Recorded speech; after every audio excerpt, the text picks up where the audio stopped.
Welcome back, Fraserburgh Academy learners and parents.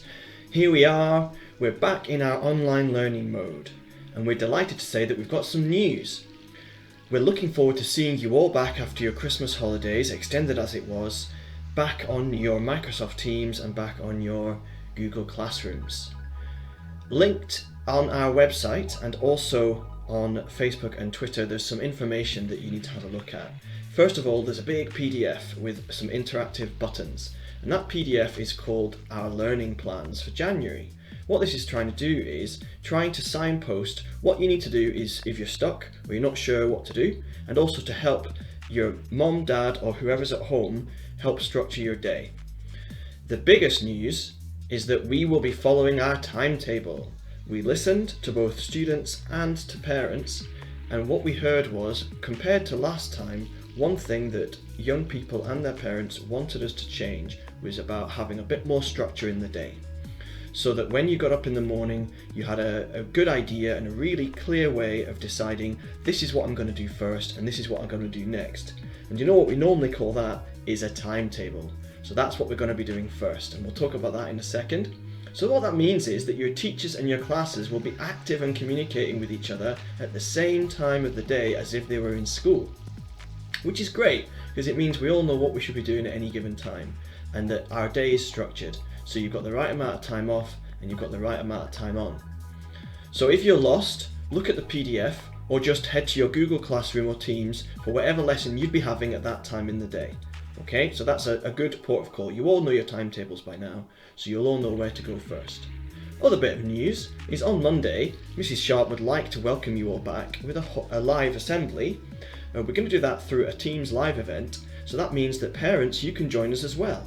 The link is on the website, both on the news or in the Learning at Home tab.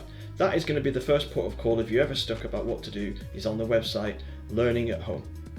It's also been put onto Facebook and Twitter. So period 3 on Monday, students and parents, in other words 10 past 10, you're very welcome to join us. Your teachers are going to be prompting you to go along to the assembly by posting the link to the live event into their Google Classroom or to Teams at 10 past 10 and giving you a nudge to go along to click on that yourself and join in. You can give us some little shout outs and questions and answers, that kind of thing, but it is going to be a bit of an event where we can welcome you back into the school.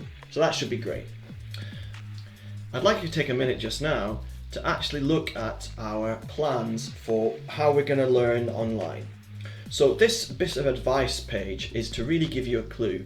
As I've mentioned, the big change this time around is we're going to be trying to follow the timetable. Each week your teachers will set some assignments that you can do at the set times of your timetable if you can, but we do understand if you can't necessarily do that because of sharing devices. So you get it done whenever you can.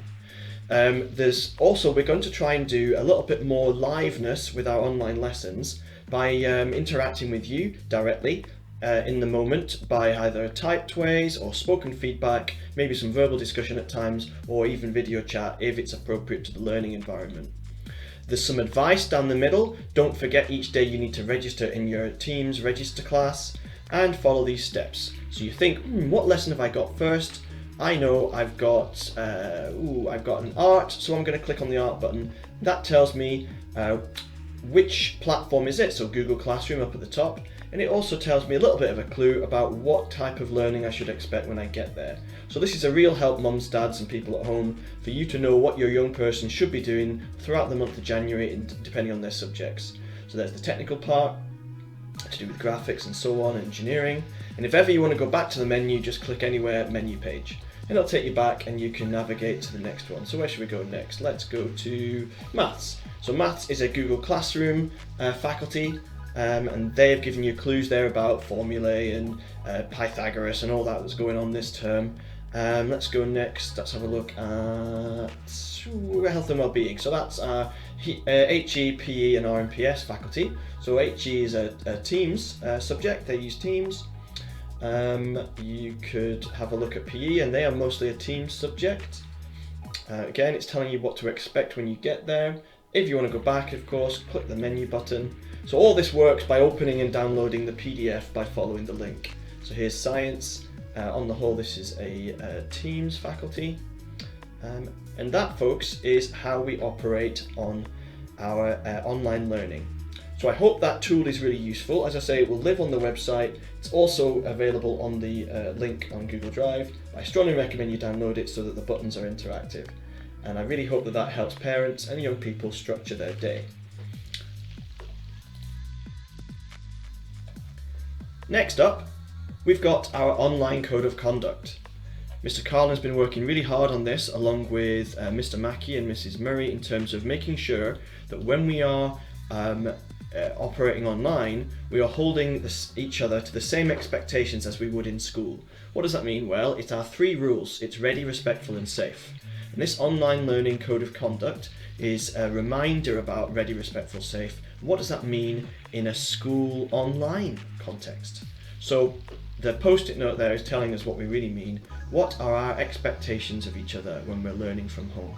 Well, what does ready mean when we're at home learning online? Well, it means, as it says, try to follow your timetable. Try and be at the right place at the right time if you can.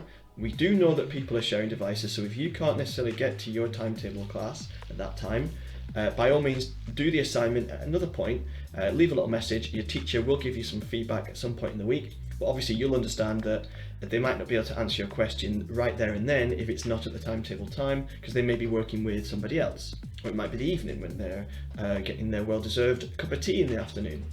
So if you can't for a good reason, log in later, get the work done. You can always leave a message in the chat. Well, what does it mean to be respectful when we're working online? Well, avoid making personal comments about your peers. It's very tempting sometimes to get a little bit carried away when we're typing or messaging to each other back and forth. But please remember that when we're working online, it's just as much a school environment as if you're in the corridors or you're in the classroom. And we need you to be respectful so that everyone is looked after. Make sure that you're looking after your teacher as well, who's doing their very best to create some interesting experiences whilst you're learning from home. Keep your words appropriate for school. I know that you're sat at home and you're not feeling necessarily like you're at school, but when you're logged onto your Google Classroom or your Teams, I want you to operate in that respectful way that you would expect from us and we would expect from you if you were in school. And respectful means actually participate. Participate in the discussion, give some opinion, give some ideas. On Teams, I know for a fact you can even put your hand up and so someone knows that you want to say something. Safe, what does that mean when we're working online? Well, it means that you need to look after your material and also other people's material.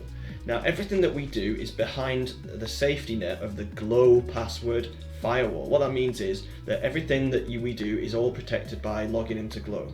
What that means is you shouldn't take anything off there and put it anywhere else. So that means no screenshotting, no recording, no sharing of things outside of the Glow pages. So really try to make sure that what stays on Glow, what happens on Glow stays on Glow, okay? Only post materials that are appropriate for everyone to see, because in the end, we don't want to be putting stuff up there that's going to make people squeamish, that's going to make people gasp, that's going to make people think that that's not really what we should be showing each other when we're at school. And obviously, be safe, upload your work to get feedback. That's you knowing what you're doing is right. Now, the people are going to make mistakes, so the post-it note on the right is explaining what we will do if people do make mistakes. Obviously, the top notch is that the teacher will have a quiet word with you. They might open up a private conversation with you away from the mainstream. It might be when they're giving you feedback on your work, and it might be look, you need to watch out for that. Remember, we need to be safe online. I've seen you be safe before, and I know you can do it, so let's stick at that. And now, if you don't take that quiet word the first time, then you might get muted, which nobody wants, because the whole point of setting up this complicated system is so that we can hear what you've got to say. So we don't want to mute you, but we will if you're not listening to the teacher's response. Okay? It could be that we have to pick up the phone, either someone like myself, a year head, or a guidance teacher, or even the head teacher might have to have a word with home to see if you're not meeting our expectations here, the expectations that we all have for each other. And finally, and the ultimate sanction, is we'd have to remove you from either Google Classroom or Teams, and we really don't want to have to do that. So do remember to be ready, respectful, and safe.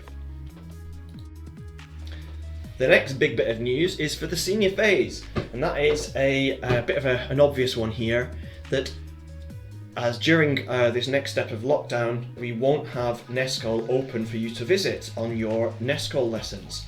But as before, Blackboard is ready and waiting for you from Monday the 11th, so please log on at the exact time when you would have been having your college course, just a bit like it was a school course really, so that you can log in and get on with stuff. Now, depending on the course, some of the learning will be really great.